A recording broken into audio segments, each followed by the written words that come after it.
내가 평생 벌어온 돈, 정작 내 나라에서 여행 한번 마음 편히 못 쓰는 게 이렇게 서글플 줄은 몰랐어. 여러분, 요즘 여행 한번 다녀오기가 왜 이렇게 겁나게 비싸졌을까요? 지난 설 연휴에만 130만 명 넘는 사람들이 해외로 빠져나갔습니다. 왜냐고요? 국내 여행은 숙박비, 밥값이 두세 배로 뛰고 도로는 막히고 주차는 전쟁이니까요. 50대, 60대 여러분도 이런 경험 있으시죠? 젊을 땐 가족과 추억 만들려고 어디든 떠났지만 지금은 한 번 움직일 때마다 지출이 걱정부터 앞서고 체력까지 부담이 됩니다. 그래서 요즘은 차라리 해외가 낫다는 말이 더 설득력 있게 들리죠. 하지만 이런 현실 속에서 우리가 놓치고 있는 진짜 문제, 여러분은 알고 계신가요? 오늘은 사람들이 왜 국내 여행을 멀리하게 되는지, 그리고 그 이면의 이유를 함께 살펴보겠습니다. 끝까지 함께 해주세요. 본격적인 영상 시작 전에 구독과 좋아요는 영상 제작에 정말로 큰 힘이 됩니다. 또한 오늘의 영상에는 위에 말씀드린 내용과 관련된 대한민국에서 일어나고 있는 비참한 사례 한 가지와 그와 반대되는 사례를 소개해드리겠습니다. 여러분들이 다 들어보시고 어느 쪽이 내가 원하는 노후의 인생인지 생각해보시는 시간이 되시기 바라겠습니다. 서울 강서구의 한 낡은 아파트 거실, 구석에 놓인 오래된 여행용 캐리어 하나가 조용히 빛을 잃은 채 서 있었습니다. 김영호, 올해 64. 중소기업 자동차 부품 회사에서 부장으로 정년까지 일했던 그는 은퇴한 지 벌써 4년째였습니다. 수십 년을 한자리에서 버텼고 퇴직하면서 받은 돈은 1억 4천만 원. 하지만 아들의 결혼자금과 집 수리비, 밀린 대출 상환에 보태고 나니 남은 돈은 생각보다 얼마 되지 않았습니다. 매달 들어오는 연금은 고작 150만 원 남짓. 한 달 생활비와 관리비를 제하면 늘 빠듯했습니다. 그럼에도 영호 씨는 이번 설 연휴만큼은 가족여행을 가고 싶었습니다. 대학생인 딸과 초등학교 손주가 함께 있는 지금이 아니면 언제 또 다 같이 모일 수 있을까 하는 마음 때문이었습니다. 그는 아내에게 말했다. 여보, 이번엔 제주도 가자. 오래 못 가봤잖아. 아내는 잠시 미소 지었지만 곧 현실적인 계산기를 두드리듯 한숨을 내쉬었습니다. 성수기 항공권, 숙박비, 교통비까지 합치면 이틀만 머물러도 100만 원은 훌쩍 넘을 테니 말입니다. 며칠 뒤 영호 씨는 컴퓨터 앞에 앉아 여행 사이트를 뒤적였습니다. 제주도의 중급 호텔 가격은 하룻밤에 20만 원을 훌쩍 넘겼고 렌터카 비용까지 계산하자 머리가 지끈거렸습니다. 게다가 제주 음식점의 바가지 요금 논란을 전해 들을 때마다 마음은 무거워졌습니다. 반면 같은 사이트에서 눈에 띈 건 동남아 여행 패키지 광고였습니다. 베트남 3박 4일, 항공권과 호텔, 조식까지 포함해 인당 65만 원. 제주도 이틀 경비와 크게 다르지 않았습니다. 순간 그의 눈은 거실 구석의 캐리어로 향했습니다. 출장 때마다 끌고 다녔던 바퀴가 달아 소리가 요란한 그 가방. 이번에도 이 녀석 차례인가? 아들은 옆에서 모니터를 보며 말했다. 아버지, 솔직히 제주도보다 이게 낫지 않아요? 호텔도 더 좋고 바닷가도 깨끗하다잖아요. 딸도 거들었습니다. 아빠, 저도 솔직히 제주보다는 해외가 더 가보고 싶어요. 사진도 예쁘게 찍을 수 있고요. 아내는 말없이 캐리어를 바라보다가 결국 고개를 끄덕였습니다. 설 연휴 며칠 전 영호 씨 가족은 인천공항으로 향했습니다. 새벽 5시, 아직 차가운 겨울바람이 공항 터미널을 감싸고 있었습니다. 손주는 작은 손으로 캐리어 손잡이를 잡고 끌며 신나게 달렸습니다. 그 모습에 가족들은 웃었지만 영호 씨의 눈빛은 쉽게 밝아지지 않았습니다. 그는 마음속으로 중얼거렸습니다. 내가 번 돈, 내가 사는 나라에서 쓰지 못하고 결국 남의 나라에 가야 한다니. 그의 뇌리에는 며칠 전 본 뉴스가 떠올랐습니다. 설 연휴 열흘 동안 해외로 떠난 국민이 130만 명을 넘었다는 기사. 인천공항에 몰린 인파가 역대 최대라는 화면이 눈앞에 스쳤습니다. 그는 그 수많은 사람들 중 하나로 서 있는 자신을 떠올리며 씁쓸한 웃음을 지었습니다. 비행기 탑승구 앞에 앉아있던 영호 씨는 캐리어를 쓰다듬었습니다. 군데군데 벗겨진 가죽 손잡이, 닳아버린 바퀴, 그러나 여전히 굳건히 버티는 그 모습은 마치 그의 삶을 닮아 있었습니다. 수십 년을 성실히 살아왔지만 은퇴 후 남은 것은 버거운 생활비와 점점 줄어드는 선택지뿐. 그는 깊은 숨을 내쉬며 주변을 둘러봤습니다. 같은 비행기를 기다리는 사람들 대부분이 가족 단위 여행객이었습니다. 어떤 이는 기쁨에 차 있었고 또 어떤 이는 그저 짐을 나르느라 지쳐 보였습니다. 영호 씨는 마음속으로 물었습니다. 나는 지금 옳은 선택을 한 걸까? 제주도의 겨울 바람 대신 베트남의 더운 바람을 맞이하려는 이 선택이 정말 가족에게 좋은 추억이 될까? 아니면 남은 노후의 불안 속에서 잠시 눈을 돌리는 것뿐일까? 그는 대답할 수 없었습니다. 그저 바닥을 긁는 캐리어 바퀴 소리가 그의 모든 망설임을 대신 말해주고 있을 뿐이었습니다.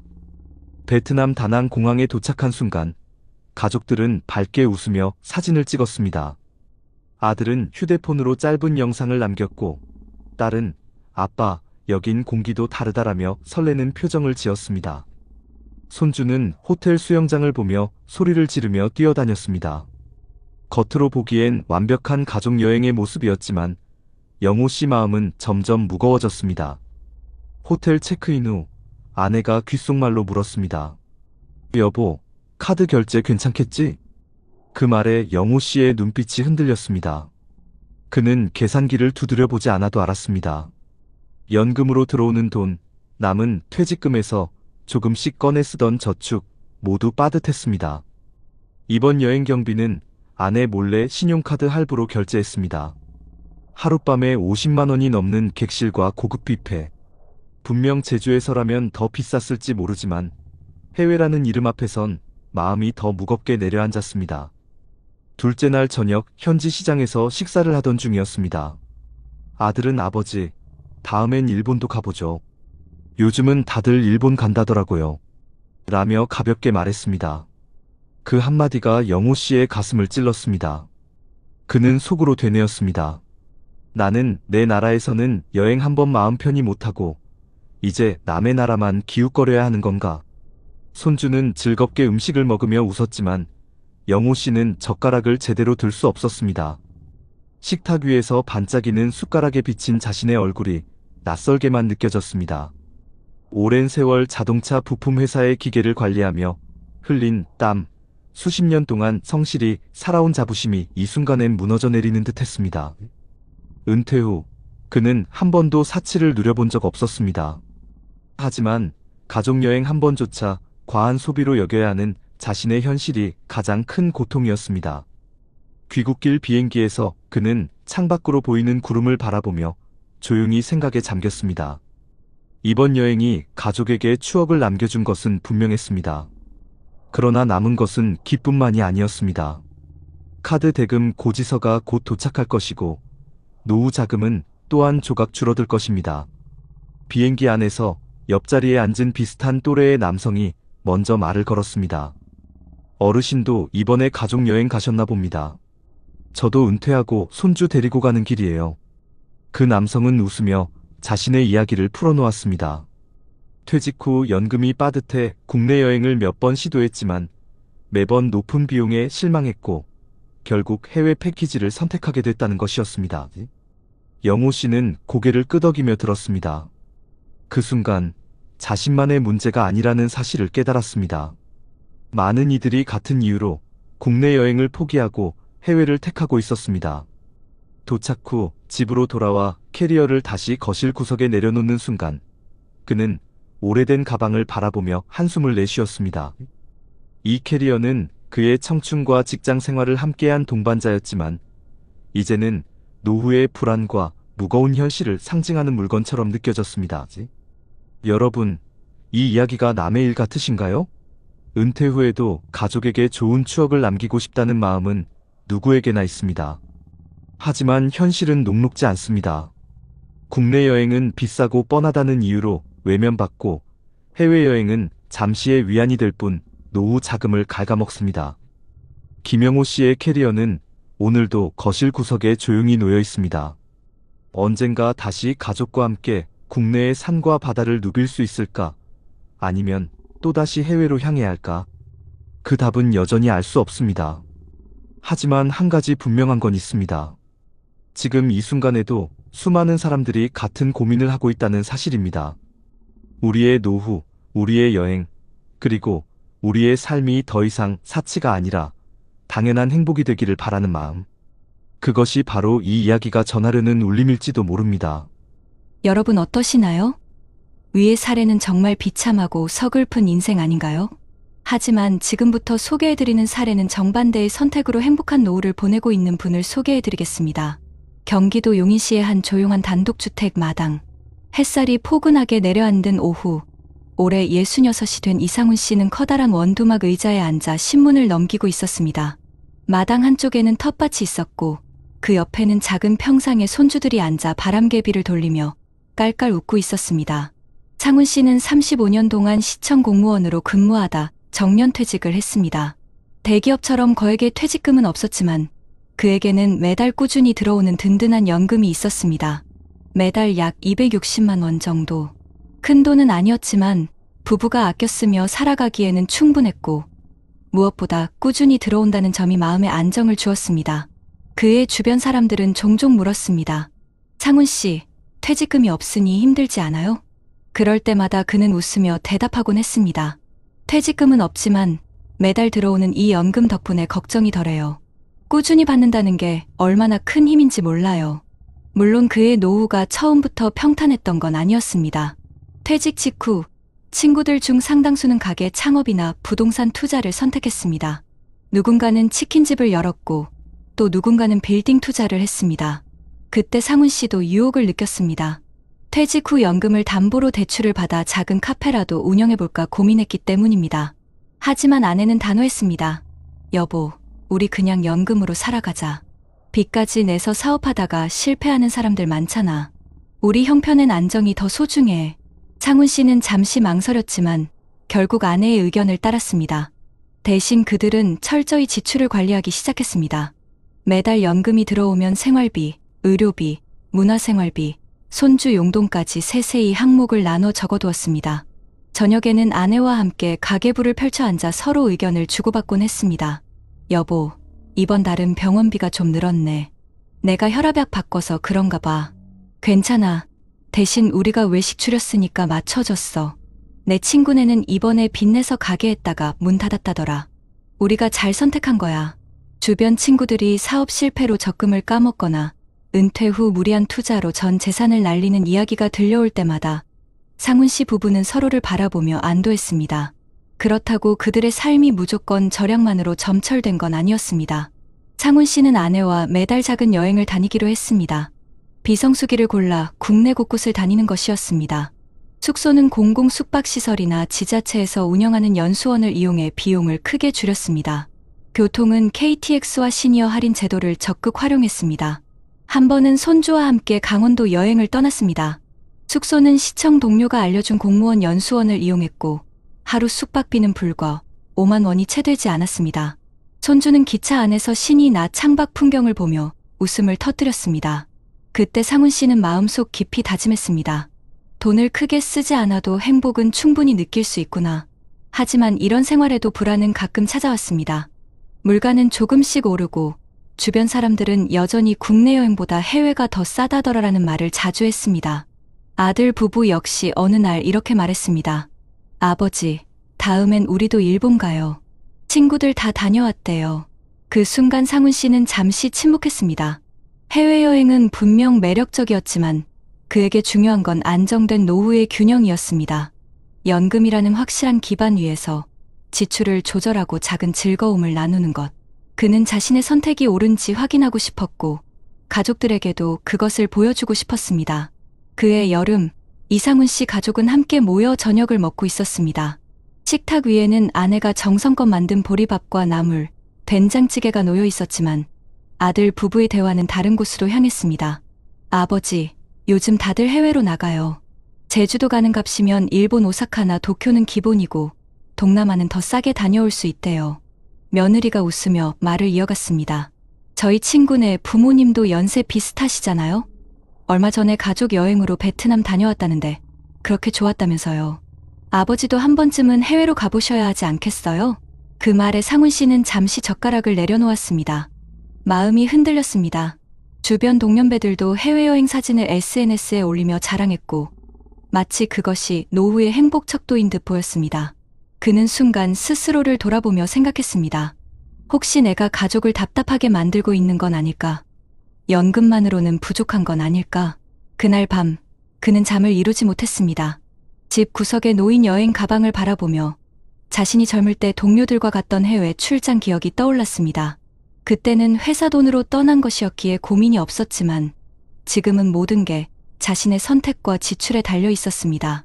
내가 한 발만 잘못 디뎌도 우리가 쌓아온 균형이 무너질 수 있다.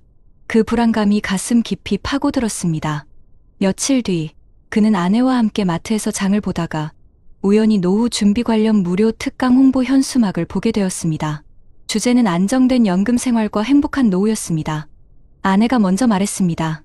여보, 우리 시간 되면 한번 들어가 볼래요? 괜찮을 것 같은데. 강의실에서 만난 강사는 이렇게 말했습니다. 여러분, 지금 해외여행이 유행처럼 번지고 있습니다. 하지만 중요한 건 내가 감당할 수 있는 범위 안에서 누리는 행복입니다. 남들이 다 간다고 해서 따라갈 필요는 없습니다. 중요한 건 꾸준히 오래 즐길 수 있는 삶의 방식입니다. 그 말을 들은 순간 상훈 씨의 마음은 한결 가벼워졌습니다. 그는 자신이 걸어온 길을 돌아봤습니다. 큰 돈은 아니지만 연금이라는 안정적인 기반 위에서 아내와 함께 지출을 관리하며 때때로 손주와 함께 소소한 여행을 다니는 삶. 그것이야말로 자신에게 맞는 길이라는 확신이 들었습니다.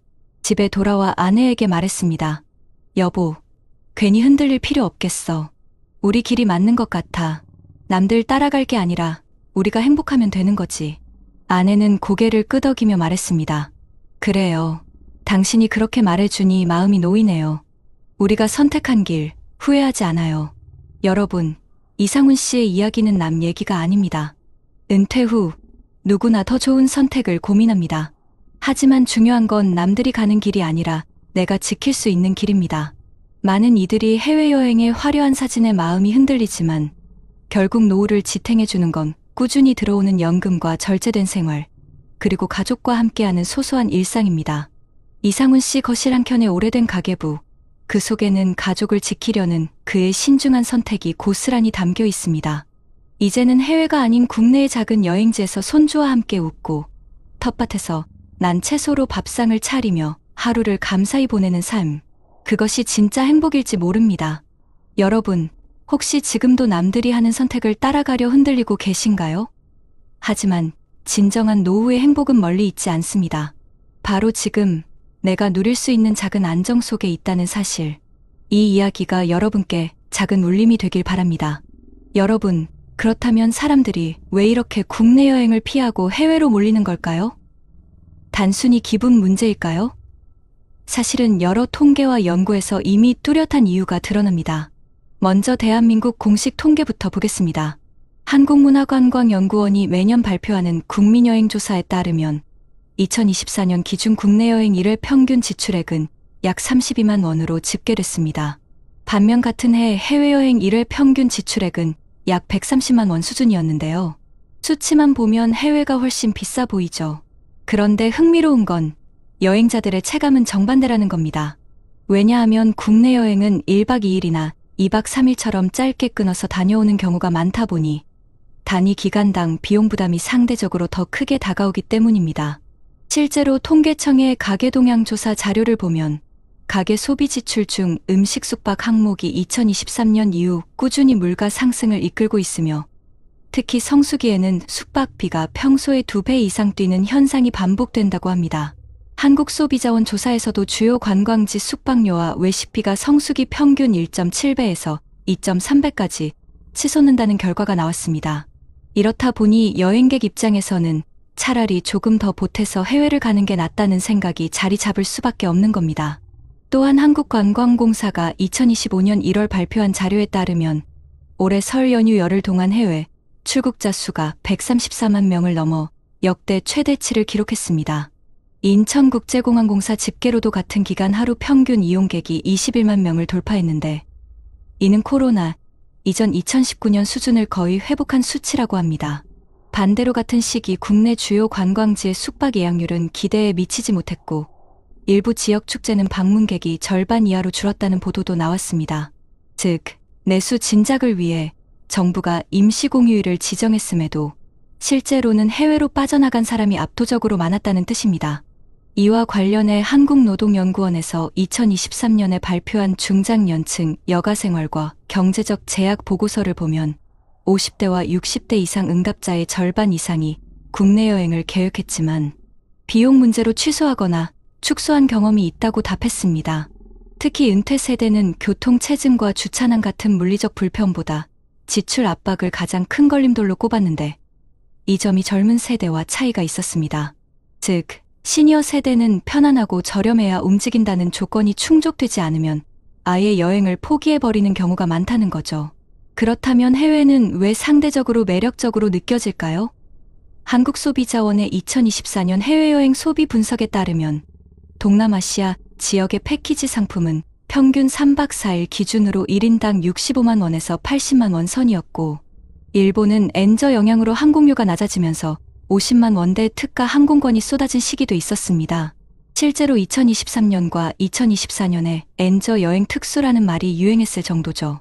국내 연구진이 학술지 관광학 연구에 게재한 논문에서도 엔저로 인한 일본 여행 수요 폭증 현상이 분석됐는데 응답자의 68%가 국내보다 일본이 저렴하게 느껴졌다고 답했습니다. 하지만 같은 논문은 덧붙여 실제로는 일본 여행 총경비가 제주도 여행보다 평균 2배 이상 높았다는 점도 강조했습니다. 즉, 소비자의 인식과 실제 지출 사이에 큰 괴리가 있다는 겁니다. 해외 통계도 이 흐름을 뒷받침합니다. 세계관광기구 UNWTO의 2024년 국제관광 동향 보고서에 따르면 아시아 지역 여행객들의 해외여행 선호도는 코로나 이전 대비 평균 22% 상승했으며 특히 근거리 해외여행 short-haul travel이 가장 빠르게 성장한 부문으로 꼽혔습니다. 한국 역시 이 범주에 포함되며 근거리 국가인 일본, 베트남, 태국으로의 여행이 집중적으로 늘어났다는 게 보고서의 분석입니다. 여기서 중요한 건 전문가들이 공통적으로 지적하는 부분입니다. 한국문화관광연구원의 2024년 정책 보고서는 이렇게 말합니다. 국내 여행 침체의 원인은 단순한 비용 문제가 아니라 콘텐츠의 차별화 부족에서 비롯된다. 비슷한 포토존, 획일적인 축제, 높은 비용 구조가 동시에 겹쳐서 여행자의 만족도를 떨어뜨리고 있다. 해외 논문에서도 같은 맥락의 지적이 있습니다. 일본 관광경제연구 학술지에 실린 논문은 국내 관광산업이 클리셰화될수록 해외여행의 상대적 매력이 커진다고 분석했습니다. 즉, 사람들은 단순히 싸고 비싸서 움직이는 게 아니라 새로운 경험과 만족감을 찾기 위해 해외로 향하는 것이죠. 이 모든 수치를 종합하면 결론은 분명합니다. 국내 여행은 물가 상승과 콘텐츠의 뻔함 때문에 점점 외면받고 있고 해외여행은 때때로 특가 항공권과 환율 덕분에 상대적으로 매력적으로 보이는 상황입니다. 그러나 실제 지출은 해외가 훨씬 큰 경우가 많고 단지 싸 보인다는 인식이 여행 선택을 바꿔놓고 있다는 점이 가장 중요한 사실입니다. 그래서 앞으로의 과제는 단순히 가격을 낮추는 것에 머물지 않고 국내 여행이 줄 수 있는 독창적인 경험과 차별화를 강화하는 데 있다는 것입니다. 여러분, 그렇다면 이런 문제를 어떻게 해결할 수 있을까요? 단순히 비싸다, 재미없다고 불평하는 것으로는 바뀌지 않습니다. 실제 전문가들은 국내 여행이 다시 매력적인 선택지가 되려면 가격 안정화와 콘텐츠 차별화가 동시에 필요하다고 강조합니다. 우선 우리 정부는 2024년부터 지역 관광 활성화 특별 지원 사업을 통해 숙박 교통 체험 프로그램에 대한 할인 쿠폰을 발행하고 있습니다. 문화체육관광부와 한국관광공사가 함께 운영하는 K관광 바우처가 대표적인 예인데 중장년층과 시니어 세대에게도 온라인 오프라인으로 쉽게 신청할 수 있도록 열려 있습니다. 실제로 지난해 이 제도를 통해 약 120만 명이 할인 혜택을 받아 국내 여행을 떠났다고 합니다. 지자체들도 발 빠르게 움직이고 있는데요. 전라남도는 남도 여행 할인 지원 프로그램을 운영해 평일 숙박비의 30%를 지원했고, 강원도는 비수기 여행 주간을 정해 숙박 관광시설을 절반 가격에 이용할 수 있도록 했습니다. 특히 서울시는 서울 안심관광 프로그램을 만들어 60대 이상 시민이 문화해설사와 함께 도심 속 무료 투어를 즐길 수 있게 하고 있습니다. 이런 제도들은 단순한 구호가 아니라 실제 현장에서 체감할 수 있는 지원으로 연결되고 있다는 점에서 의미가 있습니다. 또한 교통체증과 주차난 문제를 해결하기 위한 노력도 이어지고 있습니다. 경상북도는 주요 관광지에 공영주차장 무료 개방을 확대했고, 제주도는 전기차 렌터카 지원금 제도를 도입해 친환경 이동수단을 저렴하게 이용할 수 있도록 했습니다. 이런 시도들은 여행자들의 불편을 줄이고 동시에 지역 경제와 친환경 정책을 함께 살릴 수 있는 방식으로 평가받고 있습니다. 전문가들은 이런 사례가 전국적으로 더 확대되어야 한다고 조언합니다. 해외에서는 어떻게 하고 있을까요? 일본은 Go to Travel 캠페인을 통해 숙박비의 35%를 정부가 보조하고 현지 식당 교통체험 활동에도 15%의 쿠폰을 추가로 제공한 바 있습니다. 코로나 이후 침체된 내수를 살리기 위해 실시한 정책이었는데 실제로 2020년 당시 국내 여행 수요를 빠르게 회복시키는 효과를 냈습니다. 독일 역시 지역 균형 발전을 위해 주말 기차 티켓 제도를 운영하고 있는데 가족이나 노년층이 함께 이동할 경우 교통비를 획기적으로 절약할 수 있게 했습니다. 캐나다의 경우는 노인 맞춤형 관광지원금 제도를 통해 일정 연령 이상 노년층에게는 소득 수준에 맞춰 여행 비용을 보조하는 방식을 도입했죠. 이런 제도들은 공통적으로 내 나라에서 더 저렴하고 편안하게 즐길 수 있는 환경을 만드는데 초점이 맞춰져 있습니다. 그렇다면 시청자 여러분은 무엇을 할 수 있을까요? 첫째, 여행을 계획할 때 정부와 지자체에서 제공하는 할인 쿠폰과 지원 제도를 꼭 확인하세요. 문화체육관광부 공식 사이트나 각 지역 관광청 홈페이지를 보면 언제든 확인할 수 있습니다. 둘째, 성수기보다는 비수기, 주말보다는 평일을 활용해 여행 일정을 짜는 것도 좋은 방법입니다. 실제 통계청 자료에서도 비수기 평일에 떠나는 국내 여행 비용은 성수기 주말 대비 평균 40% 저렴하다고 합니다. 셋째, 똑같은 관광지를 반복해서 가는 대신 지자체가 새롭게 개발한 마을여행 프로그램이나 로컬 시장 체험을 찾아보세요. 예를 들어 전북 완주는 삼례 책마을 투어를 운영하며 독서와 문화체험을 묶어 차별화했고, 경남 통영은 오래된 골목과 전통시장을 연결한 로컬 스토리 투어로 호응을 얻고 있습니다. 이런 새로운 경험이야말로 뻔하다는 국내 여행의 이미지를 바꿀 수 있는 길입니다. 전문가들은 말합니다. 국내 여행은 단순한 소비가 아니라 우리 지역 경제와 공동체를 지탱하는 힘이다. 지금 우리가 한 번 더 발걸음을 국내로 향하게 할 때 그것이 지역 주민의 일자리와 생계를 살리는 길이 된다. 해외여행이 즐겁고 매력적인 건 사실이지만 우리의 삶이 안정되려면 가까운 곳에서부터 작은 만족을 찾는 연습이 필요합니다. 정부와 지자체의 정책을 적극 활용하고 우리 스스로 현명하게 계획한다면 국내 여행은 결코 비싸고 재미없는 선택지가 아닐 수 있습니다. 결국 해답은 멀리 있지 않습니다.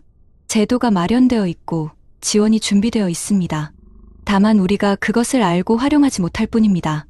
여러분, 이번 연휴만큼은 한 번쯤 정부와 지자체가 제공하는 할인 혜택을 확인해 보시고 가까운 곳이라도 가족과 함께 다녀와 보시길 권해드립니다. 작은 움직임이 모여 국내 여행 문화를 바꾸고 우리의 노후를 조금 더 행복하게 만들어줄 것입니다. 시 한 줄로 시작해 볼까요? 길을 잘못 틀면 끝없이 후회가 남고 길을 잘 찾아가면 끝내 웃음이 남는다. 여러분, 오늘 이야기 속 두 사람을 떠올려 보셨나요? 한 사람은 은퇴 후 불안한 현실 속에서 결국 국내 여행조차 감당하지 못하고 퇴직금과 연금을 쪼개 쓰며 무거운 캐리어를 끌고 해외로 향했습니다. 화려한 여행 사진 뒤에는 카드 고지서와 불안한 한숨이 남았지요. 평생 열심히 일했지만 노후 준비의 작은 선택 하나가 그의 남은 삶을 흔들어버린 것입니다. 반면 또 다른 사람은 같은 은퇴의 길목에서 전혀 다른 선택을 했습니다. 큰 퇴직금은 없었지만 꾸준히 들어오는 연금을 기반으로 생활을 관리하며 욕심내지 않고 소박한 행복을 택했습니다. 가계부를 나누어 보며 한 달을 설계했고 손주와 함께 가까운 국내 여행을 다니며 일상의 소중함을 누렸습니다. 누군가는 답답하다고 할지 모르지만 그의 얼굴에는 잔잔한 미소가 머물러 있었습니다. 노후의 행복은 화려한 소비가 아니라 마음의 평안에서 비롯된다는 사실을 보여주었기 때문입니다. 여러분, 이 두 가지 길은 결코 먼 이야기가 아닙니다. 우리 모두가 마주하게 될 선택이고 오늘의 작은 판단이 내일의 삶을 완전히 바꿔놓습니다. 50대, 60대, 70대의 여러분께 묻고 싶습니다. 지금 당신의 캐리어 속에는 무엇이 담겨 있나요? 빚과 불안으로 가득한 무거운 짐인가요? 아니면 가족과 함께 웃을 수 있는 가벼운 행복인가요? 전문가들은 말합니다. 노후를 위한 준비는 단순한 돈의 문제가 아니라 태도의 문제라고. 욕심을 줄이고 내가 지킬 수 있는 범위 안에서 안정과 행복을 찾는 것. 그것이 바로 후회 없는 삶의 비결이라는 겁니다. 우리나라 곳곳에서도 정부와 지자체가 여러분의 발걸음을 돕기 위해 다양한 지원을 마련해 두고 있습니다. 서울의 무료 도심 투어, 전남의 숙박 할인, 강원의 비수기 여행 주간, 이런 제도를 잘 활용하는 것만으로도 우리의 일상은 달라질 수 있습니다. 해외에서는 일본, 독일, 캐나다 같은 나라들이 이미 이런 정책을 통해 국민들의 노후 여가를 지켜내고 있습니다. 여러분, 선택은 언제나 우리에게 달려 있습니다. 같은 은퇴, 같은 나이, 같은 현실 속에서도 누구는 불안과 후회 속에 무너지고 누구는 소박하지만 행복한 웃음을 지어갑니다. 길은 다르지 않습니다. 단지 우리가 어디로 발걸음을 내딛느냐에 따라 전혀 다른 풍경이 펼쳐질 뿐입니다. 혹시 지금 마음 한구석에 불안이 자리하고 있나요? 그렇다면 오늘 이 이야기를 계기로 다시 한번 삶의 방향을 점검해 보시길 바랍니다. 아직 늦지 않았습니다. 연금을 아껴 쓰는 습관, 가계부를 나누어 보는 작은 노력, 정부 지원 제도를 찾아보는 관심, 그 모든 것이 모여 여러분의 노후를 지켜줄 튼튼한 울타리가 될 겁니다. 마지막으로 여러분께 드리고 싶은 말이 있습니다. 후회는 준비하지 않은 이들의 몫이고 평안은 준비한 이들의 몫입니다.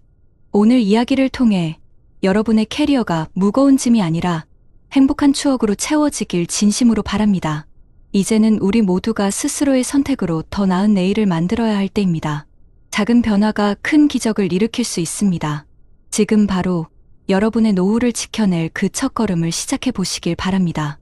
여러분의 내일, 그 길 위에는 반드시 웃음과 평안이 함께할 것입니다. 제사 한번 지내고 나면 남는 건 텅 빈 지갑과 내 허리의 통주뿐이에요. 여러분, 혹시 요즘 뉴스에서 들으셨나요? 60대 한 가장이 제사 준비로 수십만 원을 쓰고 하루 종일 음식장만에 지쳐 병원에 실려갔다는 이야기 말입니다. 요즘 물가가 얼마나 올랐는지 제사 한 번에 월급의 절반 가까이가 나간다는 가정도 있다고 하죠. 여러분도 혹시 이런 고민해 보신 적 없으신가요? 내 몸은 지쳐가고 지갑은 비어가는데 앞으로도 이걸 계속해야 하나? 지금 성인 절반 이상이 앞으로 제사를 안 지내겠다고 답했습니다. 시대가 이렇게 달라지고 있는데 혹시 여러분은 여전히 무거운 상을 차리고 계신 건 아닌가요? 이 영상을 끝까지 보셔야 합니다. 놓치면 가족의 내일을 바꾸는 중요한 흐름을 외면하게 될지도 모릅니다. 본격적인 영상 시작 전에 구독과 좋아요는 영상 제작에 정말로 큰 힘이 됩니다. 또한 오늘의 영상에는 위에 말씀드린 내용과 관련된 대한민국에서 일어나고 있는 비참한 사례 한 가지와 그와 반대되는 사례를 소개해드리겠습니다. 여러분들이 다 들어보시고 어느 쪽이 내가 원하는 노후의 인생인지 생각해보시는 시간이 되시기 바라겠습니다. 서울 변두리 30년 된 아파트. 좁은 부엌 한편에 놓인 낡은 냉장고는 하얀색이 이미 발에 희뿌옇게 변했고 손잡이 부분은 오래된 테이프로 감겨 있었습니다. 문을 열 때마다 삐걱거리는 소리와 함께 퀴퀴한 냄새가 흘러나왔습니다. 64살의 지난 세월을 증명하는 듯한 물건이었습니다. 중소기업 생산팀에서 부장으로 일하던 시절 야근을 끝내고 돌아와 허겁지겁 넣었던 도시락, 명절마다 가득 채워 넣었던 제수 음식까지 이 냉장고 안에는 그의 인생이 켜켜이 쌓여 있었습니다. 박재수는 몇 해 전 정년 퇴직을 했습니다. 대기업처럼 넉넉한 퇴직금은 아니었고 고작 8천만 원 남짓 손에 쥐었습니다. 그래도 이 돈이면 노후를 버틸 수 있겠지라는 희망을 품었지만 막상 생활을 시작해보니 생각처럼 간단하지 않았습니다. 국민연금으로 들어오는 돈은 한 달에 100만 원 남짓, 관리비, 전기세, 교통비를 빼면 남는 게 없었습니다. 그래서 그는 퇴직금에서 조금씩 꺼냈으며 버티고 있었고 냉장고 안에 채워 넣는 반찬도 점점 단추해졌습니다. 두부 한 모, 콩나물 한 봉지, 그리고 장조림 반찬통 하나. 그럼에도 불구하고 매년 돌아오는 제사만큼은 여전히 그대로였습니다. 제수의 집안은 예부터 제사를 소홀히 하지 않는 것으로 유명했습니다. 아버지는 늘 말했습니다. 사람이 조상을 잊으면 뿌리를 잃는 거다. 그 말이 가슴 깊이 남아 있어 제수는 제사만큼은 절대 줄일 수 없다고 생각했습니다. 하지만 시대는 달라지고 있었습니다. 형제자매들은 각자 사는 곳에서 제사를 따로 지내기 시작했고 결국 집안 제사는 제수의 몫으로 남게 되었습니다. 처음 몇 해는 괜찮았습니다. 퇴직 직후라 기운도 남아 있었고 형식대로라도 상을 차리는 것이 뿌듯했습니다. 하지만 해가 갈수록 체력은 떨어졌고 물가는 끝없이 올랐습니다. 올해만 해도 사과 5개 값이 10,000원을 넘었고 한우 한 근 값은 서민이 감히 쉽게 살 수 없는 수준이 되었습니다. 제사 한번 준비하는 데 드는 돈은 최소 40만 원 이상. 한 달 연금의 절반 가까이가 한날에 빠져나갔습니다. 부엌에서 전을 부치던 아내 이정희 씨는 허리에 파스를 붙인 채 중얼거렸습니다. 여보, 이제는 진짜 무리예요. 나 허리도 안 좋고 음식값도 이렇게 비싼데 왜 꼭 이렇게 크게 해야 하죠? 제수는 말없이 도마에 대파를 썰었습니다. 마음속으로는 아내 말이 옳다는 걸 알았습니다. 하지만 입에서는 차마 동의하는 소리가 나오지 않았습니다. 조상님 제사인데 우리가 줄이면 죄 짓는 것 같잖아. 그날 밤 제사 음식을 한가득 쑤셔 넣은 오래된 냉장고가 삐걱 소리를 내며 문을 닫았습니다. 안에 가득 쌓인 음식들은 내일상 위에 오를 것들이었고 제수는 그것을 바라보며 가슴이 먹먹해졌습니다. 냉장고는 낡고 삐걱거리는데 제사상만은 여전히 무거운 짐으로 남아있음을 절감했습니다. 갈등은 해마다 심해졌습니다. 제사 전날이면 아내는 불만을 터뜨렸고 제수는 꾹 참고 일했습니다. 하지만 결국 폭발은 피할 수 없었습니다. 어느 날 저녁 아내가 눈물을 글썽이며 소리쳤습니다. 여보, 당신이 부장으로 일할 때도 힘들었지만 지금은 제사가 더 힘들어요. 나도 이제는 그만하고 싶어요. 다른 집은 다 줄인다잖아요. 왜 우리만 이렇게 해야 해요? 제수는 대답하지 못했습니다. 그의 눈길은 여전히 냉장고에 머물러 있었습니다. 문을 열면 가득 들어찬 전, 나물, 고기가 보였고 그 안에서 아버지의 목소리가 들려오는 것 같았습니다. 제수야, 제사는 집안의 뿌리다. 이걸 내가 놓으면 다 무너지는 거다. 하지만 현실은 달랐습니다. 아들은 회사 일로 제사날조차 얼굴을 비추지 않았습니다. 아버지, 요즘 시대에 누가 그렇게 해요. 그냥 간단히 하세요. 라는 말을 남기고는 바쁘다며 사라졌습니다. 딸은 외국에서 살고 있어 아예 오지 않았습니다. 결국 집안 제사는 부부 둘만의 전쟁이 되어버렸습니다. 제사 준비로 지쳐 누워있는 아내를 보며 제수는 처음으로 두려움을 느꼈습니다. 몸이 점점 따라주지 않는데 이 무거운 짐을 언제까지 짊어질 수 있을까? 냉장고 속 음식들이 점점 버거운 산처럼 느껴졌습니다. 냉장고의 삐걱거림은 마치 그에게 묻는 듯 했습니다. 언제까지 이 무게를 감당할 거냐고. 제사 전날, 부엌은 전쟁터 같았습니다. 오래된 냉장고는 문이 채 닫히지 않을 정도로 음식으로 가득했고 부엌 바닥에는 밀가루와 기름이 흘러내려 미끄럽기까지 했습니다. 아내는 허리를 부여잡고 앉아 숨을 고르다가 결국 작은 한숨과 함께 바닥에 주저앉았습니다. 여보, 나 더는 못하겠어요. 허리가 끊어질 것 같아. 제수는 당황해 아내를 부축했지만 마음속으로는 알 수 없는 공허함이 밀려왔습니다.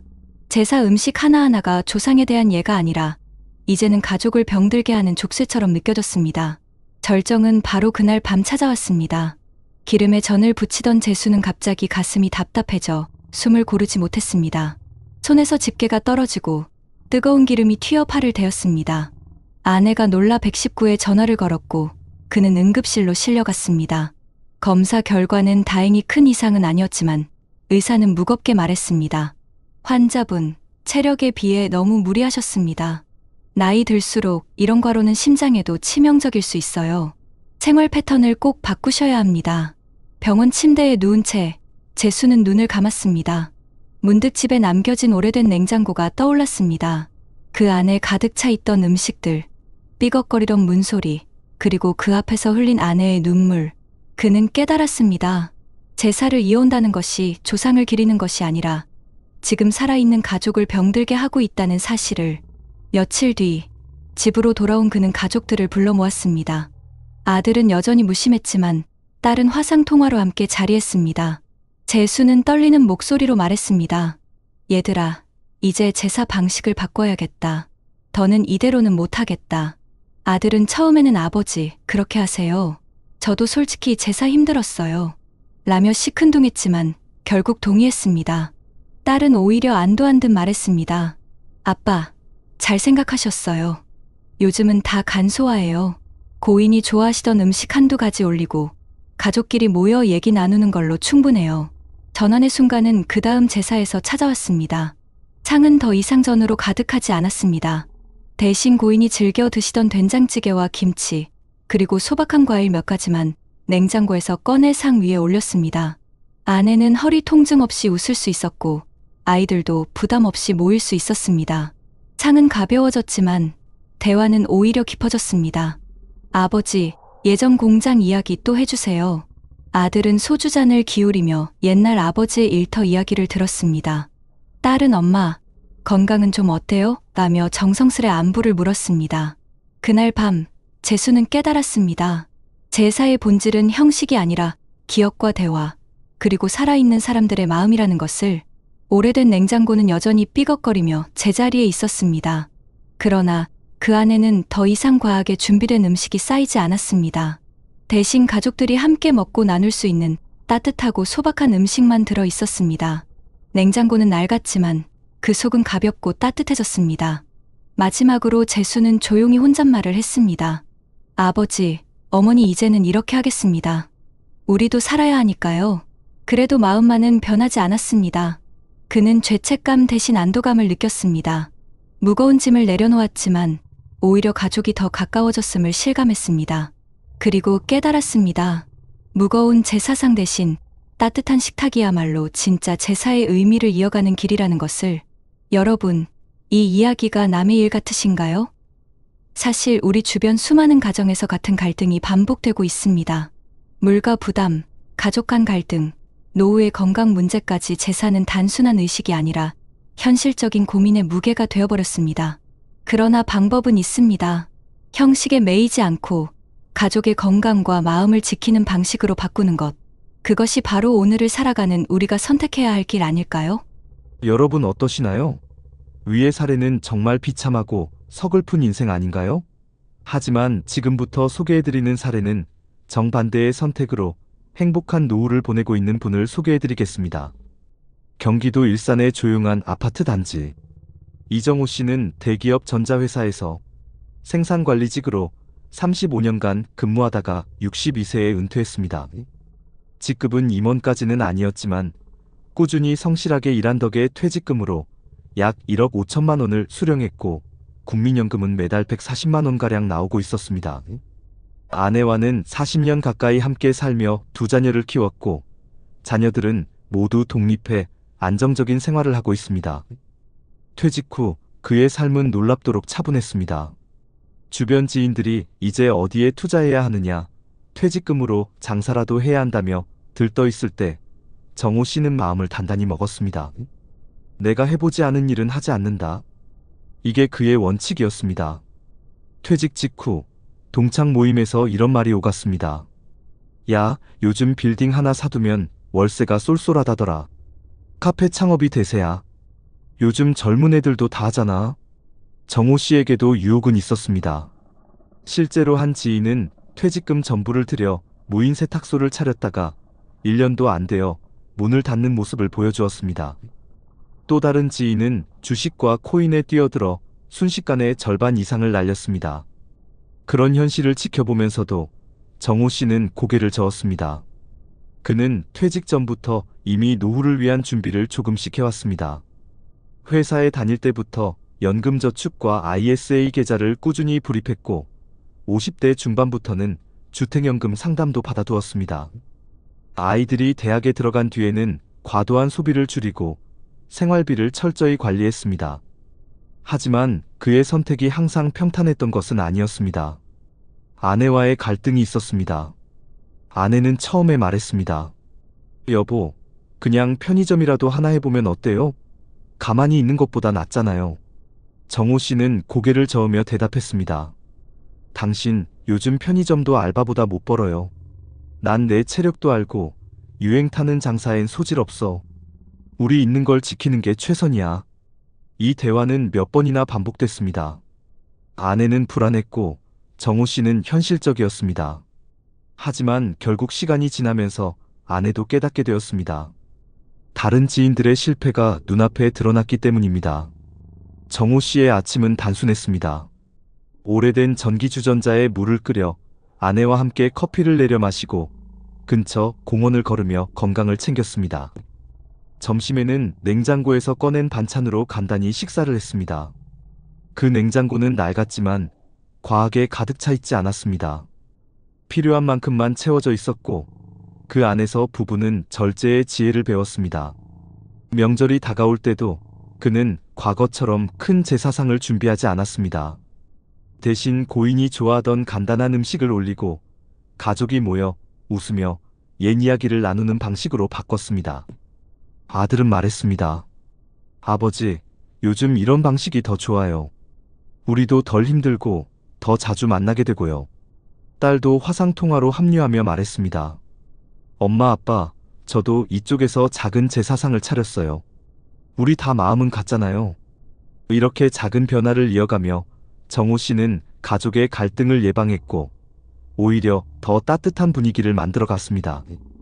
정호 씨의 선택은 2025년 한국 사회 현실 속에서 더욱 빛을 발했습니다. 물가는 여전히 오르고 있었고 제수용품 가격은 매년 최고치를 경신했습니다. 많은 가정이 제사 준비로 부담을 토로하고 있었지만 그는 미리 생활 방식을 조정해 두었기에 타격을 덜 받았습니다. 또한 고령층의 재취업이 점점 힘들어지는 현실 속에서 그는 일자리를 찾아 헤매지 않았습니다. 대신 지역 복지관에서 운영하는 노인 평생교육 프로그램에 참여해 컴퓨터 자격증을 따고 가끔 동네 아이들에게 무료로 엑셀을 가르쳐주며 시간을 보냈습니다. 그는 돈을 버는 것보다 시간을 가치 있게 쓰는 것이 중요하다는 말을 습관처럼 했습니다. 하지만 정호 씨도 흔들린 순간이 있었습니다. 퇴직 후 3년째 되던 해 갑작스러운 아내의 병원비가 필요했을 때였습니다. 진료비와 약값이 한 달에 40만 원 가까이 나갔습니다. 연금만으로는 감당이 쉽지 않았습니다. 이때 그는 잠시 마음이 흔들렸습니다. 이럴 줄 알았으면 나도 뭐라도 했어야 했나? 하지만 오래 고민하지 않았습니다. 그가 미리 준비해둔 비상금 통장과 퇴직금 일부가 남아있었기 때문입니다. 그는 은행 창구에서 통장을 내밀며 속으로 안도했습니다. 그래, 준비해둔 게 헛되지 않았구나. 아내는 병원에서 돌아와 말했습니다. 여보, 미안해요. 괜히 내가 가게 하자고 했던 것 같아요. 당신 말이 맞았어요. 준비해둔 게 우리를 살렸네요. 그 순간 정호 씨는 확신했습니다. 자신의 원칙이 틀리지 않았음을. 퇴직한 지 5년째 되던 어느 겨울, 이정호 씨에게 가장 큰 시련이 찾아왔습니다. 아내의 건강은 점점 악화되었고 작은 병원 진료로는 더 이상 감당할 수 없다는 말을 들었습니다. 대학병원에서 정밀 검사를 받아야 했고 치료비와 입원비는 한 달에 100만 원을 훌쩍 넘어섰습니다. 매달 들어오는 연금 140만 원은 생활비와 관리비만으로도 빠듯했기에 갑작스러운 지출은 큰 충격으로 다가왔습니다.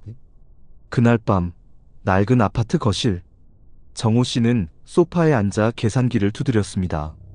전기세 고지서, 관리비 영수증, 카드 명세서가 테이블 위에 흩어져 있었습니다. 그는 숫자를 세며 중얼거렸습니다. 치료비까지 합치면 한 달에 최소 250은 나가겠네. 순간 뒷목이 뻣뻣해졌습니다. 수십 년간 성실하게 일하고도 여전히 돈에 쫓기는 현실. 하지만 그는 곧 고개를 들었습니다. 퇴직 후 지켜왔던 원칙 덕분에 아직 여유 자금이 남아 있었습니다. 퇴직금 중 일부를 안전한 금융상품에 넣어둔 덕분에 그 돈을 인출하면 당장 치료비는 충당할 수 있었습니다. 아내는 병실에서 미안한 얼굴로 말했습니다. 여보, 내가 당신 고생만 시키네요. 정호 씨는 손을 잡아주며 대답했습니다. 무슨 소리야? 내가 준비한 게 우리를 살리고 있잖아. 걱정하지 마. 그러나 치료가 길어지면서 불안은 다시 찾아왔습니다. 병원비로 빠져나가는 금액이 늘어날수록 그의 통장은 얇아졌습니다. 이웃 중에는 같은 나이에 퇴직금을 사업에 투자했다가 모두 잃고 이제 경비원 일을 하며 생활하는 사람도 있었습니다. 정호 씨는 문득 두려웠습니다. 혹시 나도 이렇게 되는 건 아닐까? 그는 매일 밤 잠들기 전 거실에 놓인 오래된 냉장고를 바라보곤 했습니다. 냉장고 속은 여전히 소박했습니다. 김치, 두부, 달걀, 그리고 아내가 좋아하는 유자차 한 병. 그 단출한 내용물이 오히려 그의 마음을 붙잡아 주었습니다. 그래, 욕심을 부리지 않았으니 버틸 수 있는 거야. 몇 달의 치료 끝에 아내의 건강은 서서히 회복되었습니다. 다행히 큰 수술은 피할 수 있었고 관리만 잘하면 일상생활에 무리는 없다는 소견을 받았습니다. 그 소식을 들은 날 정호 씨는 병원 복도를 걸으며 깊은 숨을 내쉬었습니다. 살았다. 결국 견뎌냈구나. 집으로 돌아온 그는 아이들과 영상통화를 했습니다. 아들은 말했습니다. 아버지, 그때 장사 안 하길 정말 잘하셨어요. 만약 투자했다가 실패했으면 엄마 치료비는 어떻게 했을까요? 딸도 눈시울을 붉히며 덧붙였습니다. 아빠, 저도 이제 부모님처럼 살고 싶어요. 욕심 안 부리고 준비하면서 사는 삶요. 그 순간 정호 씨는 확신했습니다. 자신의 길이 옳았음을.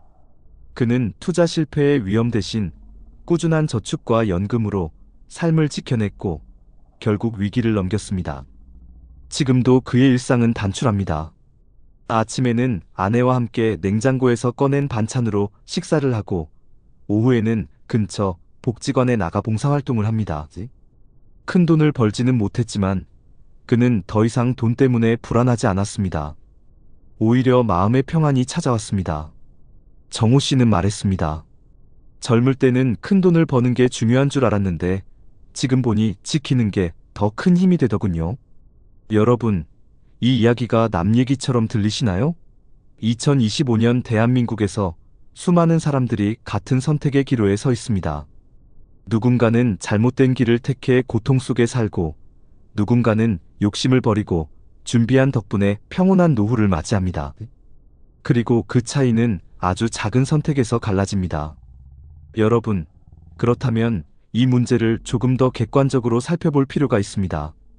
사실 제사 문화가 빠르게 변하고 있다는 것은 단순한 개인 경험이 아니라 이미 여러 통계와 연구 결과에서 드러나고 있습니다. 먼저 대한민국 통계청이 발표한 2023 사회조사 결과를 보면 명절 차례나 제사에 대해 지내지 않는다라고 응답한 비율이 전체 가구의 절반을 넘었습니다.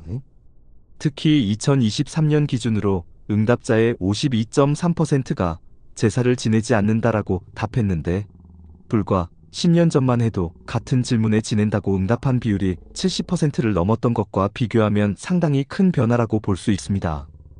또한 성균관 의례정립위원회가 10,000명을 대상으로 실시한 2024년 설문조사에서는 앞으로 제사를 지낼 계획이 없다는 응답이 55.9%에 달했는데 이는 더 이상 제사가 필수적인 가정의례로 받아들여지지 않고 있다는 강력한 신호로 해석됩니다. 왜 이렇게 되었을까요? 그 이유는 경제적, 사회적, 문화적 요인이 복합적으로 작용하고 있기 때문입니다. 실제로 한국보건사회연구원이 2022년에 발표한 보고서에서는 가족의 해체와 1인 가구의 증가, 그리고 종교적 신념의 변화가 전통적 재래 문화를 급격히 약화시키는 주요 요인이라고 분석했습니다. 특히 1인 가구 비율은 2023년 기준 35.5%에 달하며 통계청의 장래인구 추계에 따르면 2030년에는 전체 가구의 40% 가까이가 1인 가구가 될 것이라고 전망하고 있습니다. 가족이 흩어지고 함께 모이는 기회가 줄어드는 상황에서 과거처럼 제사 준비에 온 가족이 힘을 보탠다는 것은 점점 더 어려워지고 있다는 것이죠. 게다가 경제적 부담도 무시할 수 없습니다. 한국농수산식품유통공사회가 2024년 추석을 앞두고 조사한 자료에 따르면 전통시장 기준으로 차례상 한 상을 차리는데 평균 28만 7천 원에서 29만 8천 원이 소요된다고 합니다.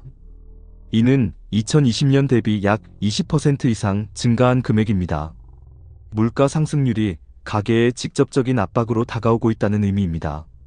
이런 부담은 특히 은퇴 이후 고정 수입이 연금으로 제한된 고령층에게는 치명적일 수밖에 없습니다. 실제로 한국노인인권센터가 2023년 말 발표한 보고서에 따르면 60세 이상 응답자의 62%가 제사 준비가 경제적으로 큰 부담이 된다라고 답했고, 그중 절반 이상은 앞으로 제사를 축소하거나 폐지하겠다는 의향을 밝혔습니다. 이러한 결과는 단순히 가계의 사정 때문만은 아닙니다. 문화적 인식의 변화 역시 중요한 요소입니다. 한국여성정책연구원이 2021년에 발표한 연구에 따르면 제사 준비 과정에서 여성에게 집중되는 가사노동이 가족 갈등의 주요 원인 중 하나로 지목되었습니다. 실제로 여성 응답자의 73%가 제사 때문에 갈등을 경험한 적이 있다고 답했으며, 이는 세대 간 갈등과 성역할에 대한 문제로도 이어졌습니다. 이제는 가족 구성원 모두가 함께 준비하거나 아예 간소화된 방식으로 전환하는 것이 불가피하다는 결론으로 이어지는 대목입니다. 해외의 경우도 마찬가지입니다. 일본에서는 2000년대 이후 오본과 같은 전통 제례 행사가 점점 간소화되거나 여행으로 대체되는 경향이 강해졌고, 중국에서도 명절 성묘 문화가 점차 간단한 온라인 추모 방식으로 전환되고 있다는 연구 결과가 있습니다. 영국 옥스퍼드대 출판부에서 2019년에 발간된 한 인류학 논문에서도 세계적으로 전통적 일에는 간소화되는 방향으로 이동하고 있으며, 이는 산업화와 도시화 핵가족화의 결과라고 분석하고 있습니다. 결국 한국만의 문제가 아니라 전 세계적으로 나타나는 보편적인 현상이라는 것이죠. 그러나 그럼에도 불구하고 전문가들은 강조합니다. 형식을 없애자는 것이 아니라 의미를 새롭게 재해석해야 한다는 것입니다. 한국가족학회가 2023년에 발표한 논문에서는 과도한 형식과 비용은 오히려 조상의 덕을 기리려는 본래의 의미를 희석시킨다고 지적했습니다.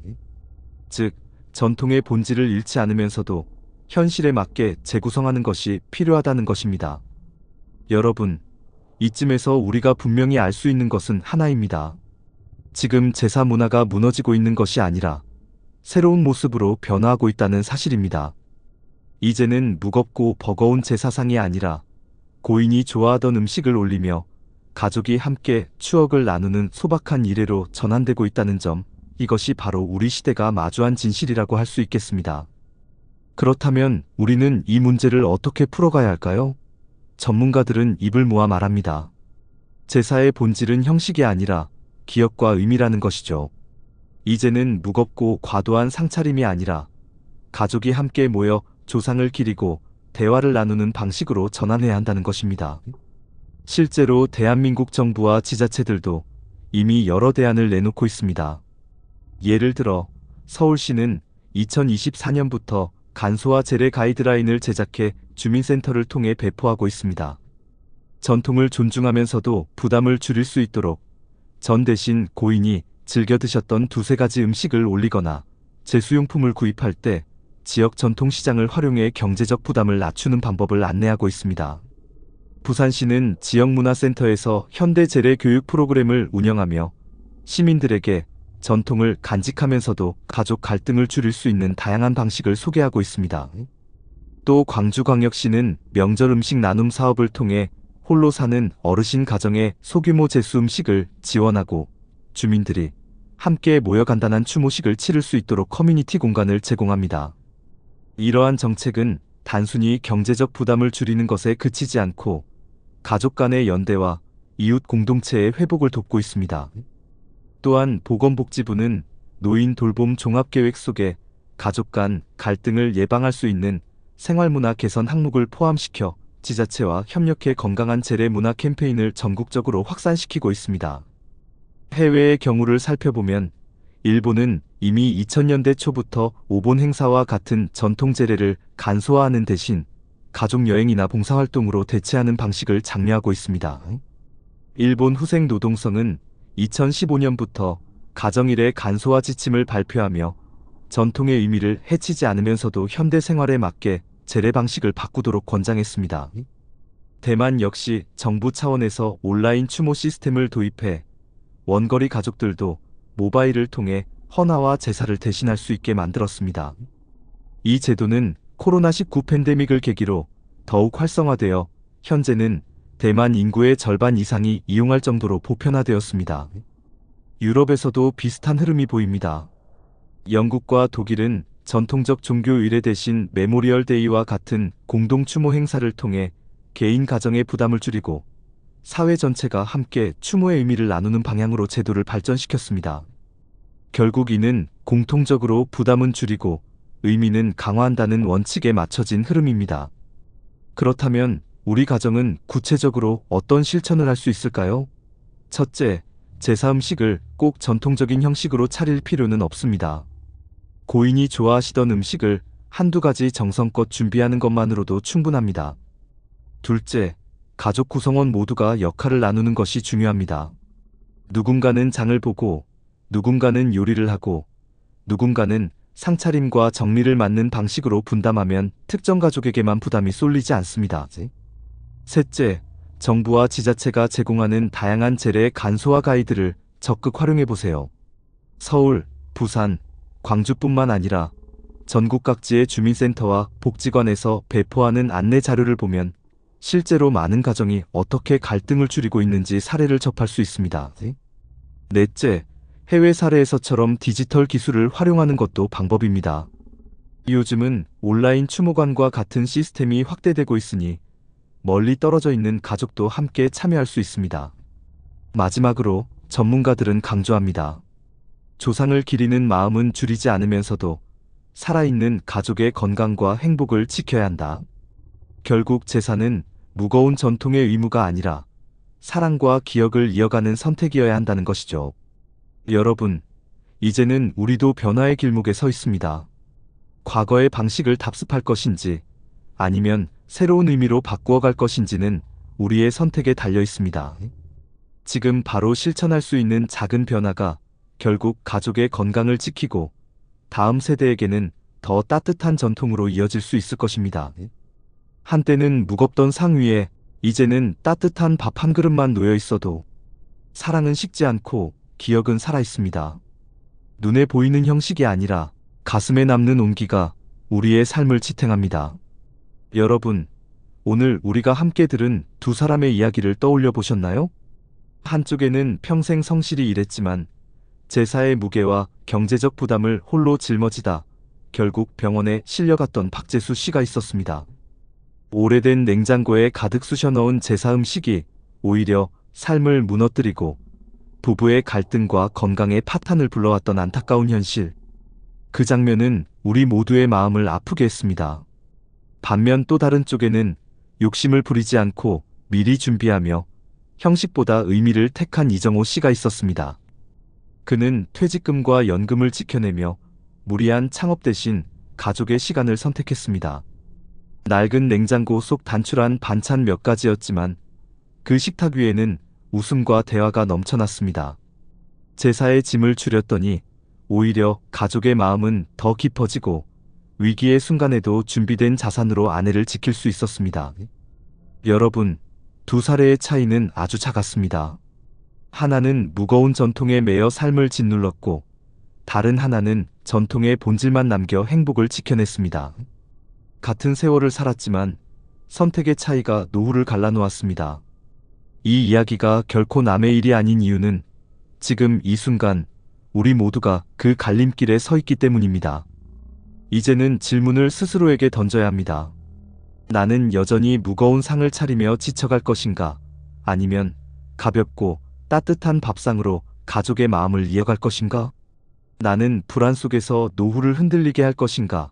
아니면 준비된 삶으로 사랑하는 일을 지켜낼 것인가? 전문가들은 말합니다. 전통을 버리라는 것이 아니라 전통을 지금의 우리 삶에 맞게 다시 세워야 한다고. 정부와 지자체들도 간소화 가이드라인, 온라인 추모 시스템, 지역 공동체 재래 지원을 통해 길을 열어주고 있습니다. 해외의 일본, 대만, 유럽처럼 이미 간소화된 의례 속에서도 추모의 의미를 잃지 않고 있는 것처럼 우리도 변화를 선택할 수 있습니다. 여러분, 우리의 선택은 작지만 위대합니다. 제사라는 한 의식 안에서 우리는 가족의 건강을 지킬 수도 있고 갈등을 키울 수도 있습니다. 우리의 선택이 자녀들에게는 새로운 전통이 되고 손주들에게는 기억 속의 따뜻한 이야기로 남습니다. 오늘 이 영상을 보고 계신 50대, 60대, 70대 여러분, 이제는 더 이상 남의 이야기가 아닙니다. 지금 당장 우리 가정에서 작은 변화를 시작해보는 건 어떨까요? 무거운 제사상 대신 고인이 좋아하던 된장찌개 한 그릇을 올리고 가족이 함께 앉아 대화를 나누는 것, 그것이 바로 우리가 지켜야 할 진짜 전통 아닐까요? 눈물을 흘리며 고개 숙여 절하는 것만이 효가 아닙니다. 살아있는 가족에게 웃음을 주고 서로의 건강을 지켜주는 것, 그것이야말로 가장 큰 효도이고 우리가 남길 수 있는 사랑입니다. 여러분, 이제는 우리의 선택이 남았습니다. 비참함을 남길 것인가, 따뜻함을 남길 것인가? 그 답은 우리 한 사람 한 사람의 용기와 결정 속에 있습니다. 사랑은 상 위의 음식이 아니라 함께 나누는 대화 속에 있고, 행복은 형식이 아니라 살아있는 이들의 웃음 속에 있습니다. 이제 여러분의 작은 선택이 가족의 미래를 바꾸고 우리 모두의 내일을 더 따뜻하게 만들 것입니다. 평생 친구라 믿었던 사람들이 은퇴 후엔 번호만 남긴 채 사라집니다. 여러분, 요즘 들어 모임이나 약속 때문에 지갑이 점점 가벼워지는 걸 느끼지 않으신가요? 최근 통계에 따르면 60대 이상 가구의 경조사비와 모임 비용이 생활비 부담의 큰 비중을 차지한다고 합니다. 그런데 더 무서운 건 이런 자리에서 술과 약이 섞여 건강을 해치거나 지인을 사칭한 보이스피싱에 당해 순식간에 수천만 원을 잃는 사례가 늘고 있다는 겁니다. 혹시 나는 괜찮겠지 하고 넘기고 계신가요? 나이 들수록 사람을 많이 만나는 게 오히려 내 몸과 돈, 마음을 갉아먹는 독이 될 수도 있습니다. 하지만 방법이 있습니다. 혼자만의 시간을 제대로 활용하면 건강도 지키고 경제적 부담도 줄이며 더 당당한 노후를 만들 수 있습니다. 오늘 영상 끝까지 보시면 혼자가 오히려 힘이 되는 비밀을 알게 되실 겁니다. 본격적인 영상 시작 전에 구독과 좋아요는 영상 제작에 정말로 큰 힘이 됩니다. 또한 오늘의 영상에는 위에 말씀 드린 내용과 관련된 대한민국에서 일어나고 있는 비참한 사례 한 가지와 그와 반대되는 사례를 소개해드리겠습니다. 여러분들이 다 들어보시고 어느 쪽이 내가 원하는 노후의 인생인지 생각해보시는 시간이 되시기 바라겠습니다.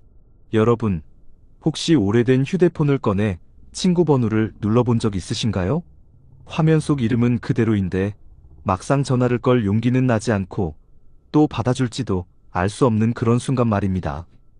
오늘 이야기는 바로 그 오래된 휴대폰 하나에 기대어 살던 한 사람의 이야기입니다. 경기도 성남에 살고 있는 박재호 씨, 66살. 그는 한때 중견기업의 임원으로 활약했던 사람이었습니다. 직원 수만 수백 명이 넘는 회사를 총괄하며 누구보다 바쁘게 살았습니다. 회의와 출장, 접대와 술자리로 이어지는 나날들. 그만큼 사회적 위치와 명예, 그리고 경제적 보상도 뒤따랐습니다. 정년을 몇 년 앞두고 퇴직하며 받은 퇴직금은 약 1억 5천만 원. 아내와 두 자녀에게도 든든한 가장으로 인정받던 시절이었습니다. 그때만 해도 나는 혼자가 될 거라는 상상조차 하지 못했지요. 회사 사람들과 매일 어울렸고 주말마다 친구들과 골프를 치며 웃고 떠들었으니까요. 그의 집 책장에는 아직도 수많은 상패와 사진이 남아 있습니다. 하지만 시간이 흘러 화려한 시절의 흔적들은 점점 과거의 그림자 속으로 사라져갔습니다. 은퇴 후의 삶은 누구에게나 새로운 도전이지만 박 씨에게는 예상치 못한 시험대가 되었습니다. 퇴직 직후만 해도 그는 여전히 활발히 사람들을 만났습니다. 평일 오후엔 옛 동료들과 술자리를 가지며 시간을 보냈고 주말이면 대학 동창 모임에 얼굴을 비쳤습니다. 휴대폰은 늘 울렸고 그의 지갑은 늘 얇아졌습니다. 하지만 몇 달이 지나자 상황이 변했습니다. 회사에서 만난 후배들은 하나둘 연락을 끊었고 동창 모임에서는 경제 수준이 다른 친구들과의 대화가 점점 불편해졌습니다. 특히 아내와의 갈등이 깊어졌습니다. 여보, 또 나갔어? 경조사비만 해도 이번 달에 벌써 100만 원이 넘었어. 이제 그만 좀 해. 아내의 목소리에는 지친 한숨이 묻어 있었습니다. 퇴직금 일부를 생활비와 자녀 지원금으로 쓰다 보니 남은 돈은 눈에 띄게 줄어들고 있었습니다. 그런데도 그는 사회적 관계를 끊으면 더 외로워질 것이라는 두려움에 계속 모임에 나갔습니다. 그러던 어느 날 휴대폰으로 걸려온 낯선 번호. 상대는 다급한 목소리로 말했습니다. 아버지, 저예요. 급하게 돈이 필요해요. 지금 바로 송금 좀 해주세요. 순간 심장이 철렁 내려앉았습니다. 분명 아들의 목소리 같았기 때문입니다. 그는 망설임 없이 몇백만 원을 송금했습니다. 하지만 그 전화는 보이스피싱이었습니다. 경찰에 신고했지만 이미 돈은 사라지고 없었습니다. 그날 밤 박 씨는 오래된 휴대폰을 손에 쥔 채 한참을 바라보다가 스스로에게 중얼거렸습니다. 내가 이렇게 어리석을 수가 있나, 이 나이에. 사건은 여기서 끝나지 않았습니다. 몇 주 뒤 또다시 문제가 터졌습니다.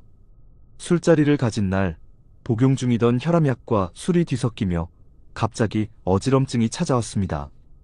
그는 길에서 중심을 잃고 넘어져 병원으로 실려갔습니다. 검사 결과는 다행히 큰 부상은 아니었지만 의사는 단호하게 말했습니다. 박 선생님, 이제 술은 절대 피하셔야 합니다. 나이가 들수록 약물과 알코올의 충돌은 치명적일 수 있습니다. 그는 고개를 끄덕였지만 마음은 착잡했습니다. 모임에 나가지 않으면 외로움이 두려웠고 나가면 지갑과 건강이 무너졌습니다. 그 어느 쪽도 그를 살리지 못하는 선택 같았습니다. 시간이 흘러 그의 휴대폰 벨소리는 점점 줄어들었습니다. 몇 년 전만 해도 하루에도 수십 통씩 오가던 전화가 이제는 일주일에 한두 번 걸려올까 말까 했습니다. 화면 속 저장된 이름들은 그대로였지만 손가락은 차마 그 번호를 누르지 못했습니다. 괜히 연락했다가 민폐일까봐, 돈 얘기 나올까봐. 그는 결국 집안에 머무는 시간이 길어졌습니다. 아내는 답답해하며 잔소리를 늘렸고 자녀들은 바쁜 일상에 쫓겨 부모에게 신경 쓸 겨를이 없었습니다.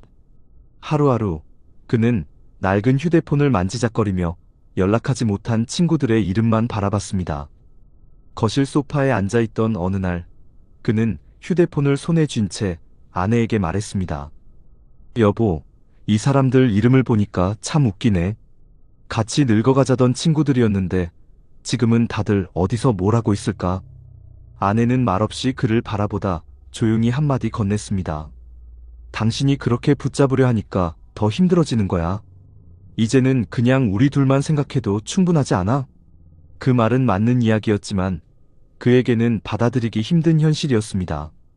친구가 사라지는 건 당연한 이치라고 스스로를 위로하려 했지만 마음속 허전함은 쉽게 채워지지 않았습니다. 박재호 씨의 갈등은 깊어만 갔습니다. 사람을 만나지 않으면 외로움이, 만나면 돈과 건강의 부담이 따라왔습니다. 결국 그는 모임에 나가지도 완전히 끊지도 못한 채 집안에서만 시간을 보냈습니다. 그의 눈길은 여전히 오래된 휴대폰으로 향했습니다. 때로는 화면에 뜬 친구의 이름을 바라보며 전화를 걸까 망설였고 때로는 아예 전원을 꺼버리고 혼자 거실에 앉아 있었습니다. 그에게 휴대폰은 이제 단순한 기계가 아니라 잃어버린 과거와 단절된 현재를 상징하는 무거운 오브제가 되어 있었습니다. 박재호 씨의 일상은 눈에 띄게 무거워졌습니다. 보이스피싱으로 잃은 돈은 가족에게조차 쉽게 털어놓을 수 없었습니다. 아내에게 들킬까 두려워 혼자 속으로 사겼고 그 불안은 날마다 깊어졌습니다. 그러던 어느 겨울 저녁 집 근처 약국에서 혈압약을 받아 들고 나오던 순간이었습니다. 갑자기 다리가 풀리며 그대로 길바닥에 주저앉았습니다. 주변 사람들이 놀라 119를 불렀고 구급대원이 도착했을 때 그의 손에는 여전히 오래된 휴대폰이 쥐어져 있었습니다. 화면엔 저장된 친구의 이름이 켜져 있었지만 끝내 눌리지 않은 채 멈춰 있었습니다. 병원에서 의사는 이렇게 말했습니다. 퇴직 후의 생활은 체력 관리가 더 중요합니다. 술과 과로, 불필요한 만남이 지금 선생님의 몸을 갉아먹고 있는 겁니다. 침대에 누워 천장을 바라보던 그는 처음으로 크게 후회했습니다. 친구와의 약속을 이유로 무리하게 나섰던 날들, 외로움이 무서워 지갑을 열었던 순간들이 주마등처럼 스쳐 지나갔습니다. 그는 깨달았습니다. 내가 두려워한 건 사실 혼자가 아니라 혼자라는 현실을 받아들이지 못한 내 마음이었구나. 퇴원 후 박 씨는 일부러 모임 연락을 피했습니다. 대신 매일 아침 집 근처 공원을 산책하며 조용히 자신의 시간을 가지기 시작했습니다. 오랜만에 하늘을 올려다보며 그는 작은 평화를 느꼈습니다. 휴대폰 속 번호를 지원하지는 못했지만 그 화면을 바라보며 더 이상 눈물이 나지 않았습니다. 하루는 손주가 놀러와 그의 무릎 위에 앉아 물었습니다. 할아버지, 왜 맨날 옛날 전화기만 보고 있어요? 박 씨는 웃으며 대답했습니다. 이 안에는 옛날 친구들이 다 들어있거든. 하지만 이제는 할아버지한테 내가 제일 좋은 친구야. 그 순간 그는 깨달았습니다. 자신이 잃었다고 생각했던 건 사실 과거의 추억일 뿐, 여전히 곁에는 가족이라는 든든한 울타리가 남아있다는 것을 말입니다. 여러분, 박재호 씨의 이야기가 낯설게 들리시나요?